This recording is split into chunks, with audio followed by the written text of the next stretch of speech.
सैयदना मौलाना मुहम्मद व आलिहि व सहबी बारिक वसल्लम। दरिया सिंध के किनारे खड़ा हूँ और आज मैं एक ज़रूरी बात जो आप सबसे करना चाह रहा हूँ, पाकिस्तान की आवाम से भी करना चाह रहा हूँ और मुक़्तदर हलकों से भी करना चाह रहा हूँ। हुकूमत पाकिस्तान को ये गुजारिश है कि आबी ज़खायर के ऊपर, आबी वसाइल के ऊपर ज़रूर तवज्जो दें।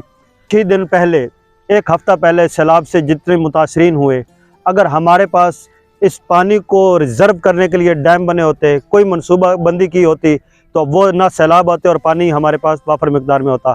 ज़री मुल्क पाकिस्तान है, आज उसकी हालत ये है कि ये दरिया सिंध जो बिफरा हुआ था और इसने पूरी ये जो बेल्ट इसके साथ लोग रहते थे उन सब को जो है बेघर कर दिया और लोग अपने घरों से, अपने जान माल मवेशियों से नुकसान हुआ उनका, और लोग जो है अपने ज़िंदगी बड़ी मुश्किल से गुजार रहे हैं।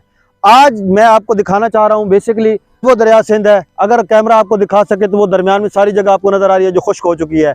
ये आहिस्ता आहिस्ता दरिया खुश्क हो जाएगा। ये वो जो पानी जो पहाड़ों से आया, जो सैलाब की सूरत में आया, बारिशों की सूरत में आया, अगर हमारे पास डैम होते, रिज़र्व करने की गुंजाइश होती, तो वो पानी हमारे लिए आइंदा जो फसलें होती, ज़री मुल्क हैं हम, वो हमारे लिए फ़ायदा मंद था और हमारी मईशत जो है उसको भी तरक्की मिलती।